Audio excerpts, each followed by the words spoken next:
Writing a book is hard, and that is why you should use the right tools to make the process a lot easier. And stick around to the end, because then I will give you a free tool that you can use to make your writing faster. If you don't know me, my name is Natalie. I am a published author, a growth marketer, and a productivity enthusiasm. And here on YouTube, I talk a lot about my writing process. I talk a little bit about marketing. And today I wanted to dive into the writing apps that I use to make my writing process a lot faster. It has really, really helped me improve, from writing one book in 10 years to writing multiple books each and every single year. The first program that I wanted to talk about is a program that actually isn't a writing app. It's a project management app, and that is Notion. I use Notion to plan my book projects, but I also use it to plan, social media content, YouTube content, all kinds of things, because I need to have all of those projects in one place. And this is something that I recommend that you do too. Choose some sort of program where you can collect everything that has to do with a certain project, because writing a book isn't just sitting down and writing it. That's just the beginning, especially if you choose to go the indie route, like I do.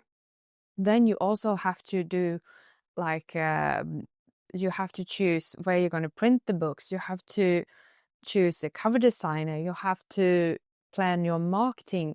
There are a lot of other things that comes into the process, and that is why it's great to have it collected in one place. And also, once you have started to refine your own process when it comes to writing, you can copy it from one book project and then copy it into the next, and learn from there. So I do this again and again. And like, a little bit of background story is that I took a year off from work to focus entirely on my writing, and that meant I wrote a lot every single day, hours and hours. And now I have multiple books that are almost finished, which means that now I'm in the stage where I have multiple, I don't know if it's 7 books that I've started, and 3 or 4 of them are at the stage where they need one more round of editing, or have a professional editor look at them, and then I need to edit them one more time, send them to proofreaders, and then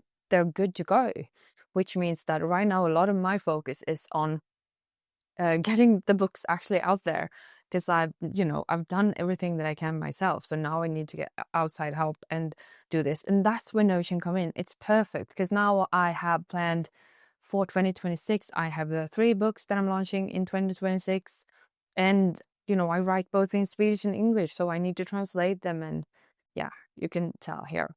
So choose a project management tool to plan out your books, and put down your ideas in there, because also it's easy to forget all the ideas that you have and where you're at in a certain stage. And the second app that I use when I start a new project, that is the app Freeform. Sometimes I also use Miro, which is a free tool. Both of them are free, but depending on if you have a Mac or not, yeah, you can choose which one you use. But in here, I do first of all, I do a big brain dump about the project. So whenever I get a really, really good idea, I usually just start a new Freeform sheet, put down everything that I've thought about when it comes to that idea, because then I can let go of it and not having to think about it anymore. That's really, really good. I also put in pictures, links to things that inspire me when it comes to the project and stuff like that.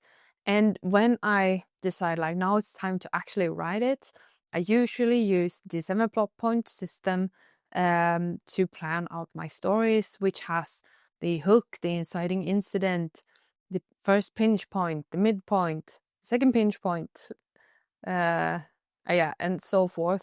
So 7 plot points, and those are the first that I look at. So I make sure that I have them planned out and thought through, so that the overarching story arc will be great. And once I've done that, I also make sure that the main characters, the most important characters of the book, has some sort of character arcs, and they can't all be the same. They can't all be, hero's journey or the maiden's arc or whatever. They have to be different, because otherwise, I basically write the same character all over again. So I also put that within the document. And so for my book series, The Forbidden Circle, which hopefully launches next year. But for that one, since it's 5 books within the series, I actually did a huge mind map with the story structure and plot points for all the 5 books. But then I also did for each and every single book. So I have a plan for the entire series.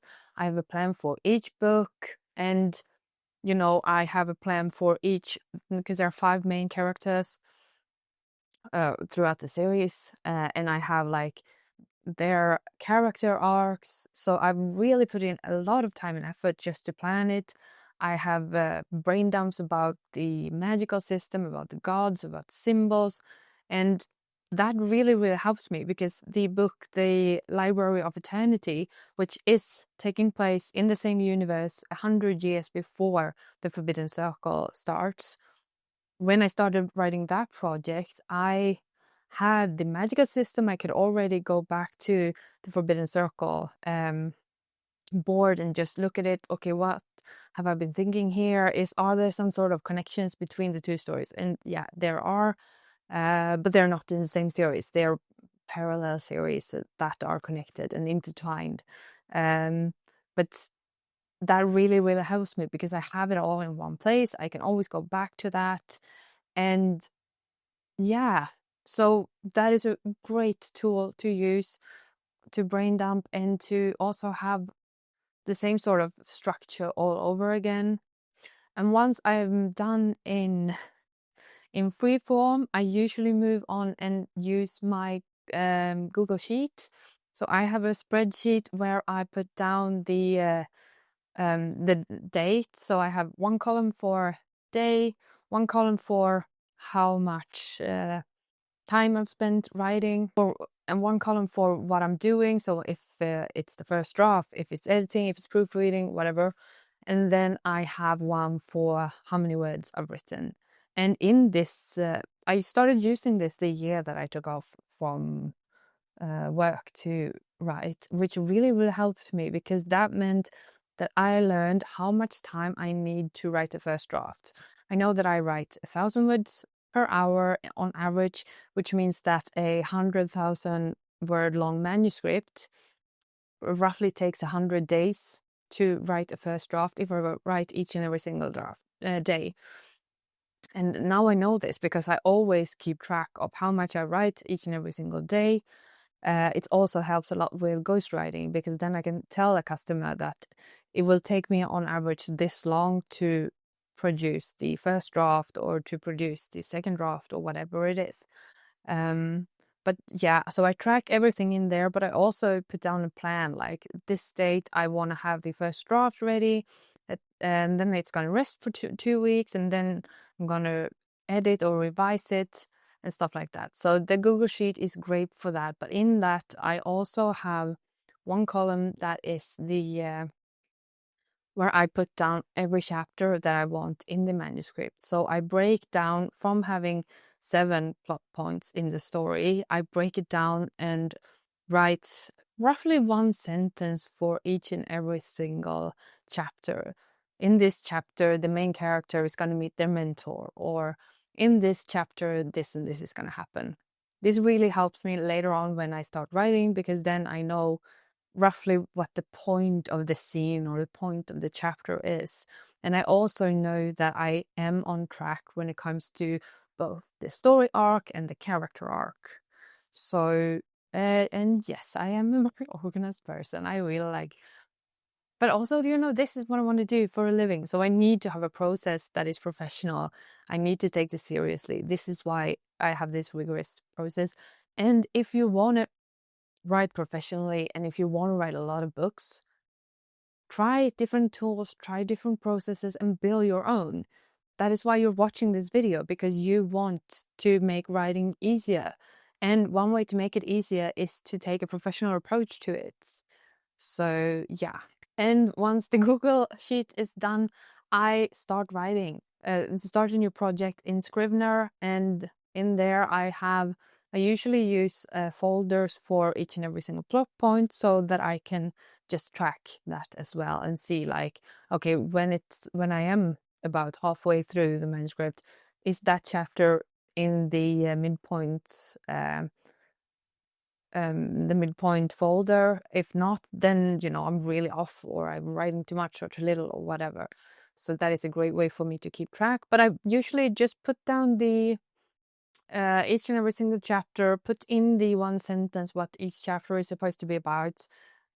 Sometimes, depending on what kind of genre it is, I use in Scrivener, you can use you can put down a lot of information. So I have short stories in there, I have ideas, I have world building, I have other characters, and all kinds of resources that I want to use during writing.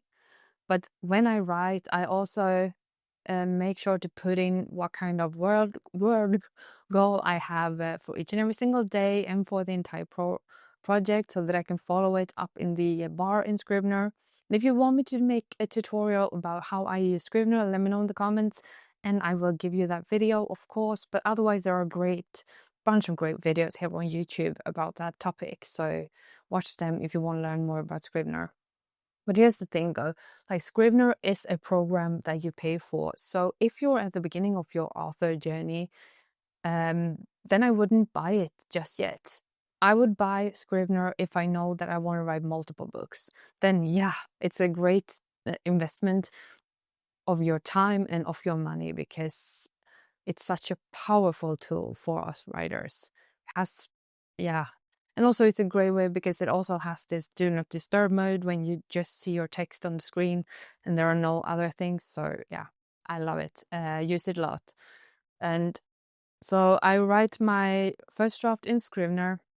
Then I usually do one round of editing just within Scrivener. And when I am need to take it to the next stage, I usually switch and output the manuscript and put it into Goodnotes. And in Goodnotes, I read the manuscript as if it was a book on my iPad, because I want to have the reader experience here and just put like notes in the margins, do some highlights and stuff like that. So that is just to read through it fast once and see if it's on track and how I think and feel. But before I do this, of course, I have a rest period where I don't touch the manuscript. And if you want, for me, I have multiple manuscripts going at the same time, so I can just put that aside and work on another one for a while and then take it up again. But how you do it is up to you. But that is a great way just to I also, if you can, ideally it would be better to just print out the manuscript and read it like a reader, and then read it and do editing and write comments on the paper. That's the best version. But nowadays I usually use my iPad for it, because it's better for the environment and less paper and stuff like that. Easier to bring with me also. And once I've done that, I usually go back into editing, and here it depends. Sometimes I do another round of editing in Scrivener, because a good feature that you can use there is you can have your manuscript. If you have two versions of a chapter, for example, you can have them side by side and stuff like that, which is great. But later I usually export the file and convert it into a Word document, because then it's time to send it off to a professional editor and get some feedback on it, and they want to put comments within the document, and they can't do that in Scrivener. So this is when I leave Scrivener and put my manuscript into Word. You could use Google Sheets for this. No, Google Docs for this also, of course. But yeah, I make sure that the formatting is right, and from there on, I usually just write within Word, depending on like I write most of my manuscripts in Swedish, which means that some of the tools that I want to use or want to try out, they are not available in Swedish yet. But tools that I plan to use now that I'm going to translate Library of Eternity is the first one I'm going to do, translate. Then I'll probably use ProWritingAid just to go through it and see that all the like sentences are working with English and stuff like that, because English is not my native language. So I need some sort of program to help me first, to help with the grammar and stuff like that, with the copy editing. And after that, I am planning on taking in a proofreader, of course, also. But ProWritingAid, I have heard great things. So that is a tool that I will be using. And when there is one that is available in Swedish, I will use that at the end of my writing journey. And like last but not least, when I'm finished with an entire manuscript, I usually format my manuscripts in using Vellum, because they have a really great tool where you can just format it to ebooks, to print books and stuff like that. I bought the license for both ebook and print books, and you can do whatever you want here, depending on if you want to go indie or not. But otherwise, I've heard that you could use Word just for the print version, and yeah. And the free tool that I talked about in the beginning that you can get for free if you want to is my Google Sheets. The Google Sheets that I use to track each and every single project that I write. If you want that one, sign up for my newsletter, for my Substack down in the description box, and you will get it for free. I love using it, and I think that you will too. So to wrap it up, my workflow for writing a book is, and the best apps that I recommend at the moment is, I use Miro or Freeform to outline. I use Google Sheets to track my progress. I use Scrivener to write the first draft. I would use ProWritingAid if it was available in Swedish, but it's not, to do the editing. Then I use Word, and last but not least, I use Vellum. So let me know in the comments what your favorite writing program is, and I will check that out. Thank you so much for watching. I will talk to you soon. Bye.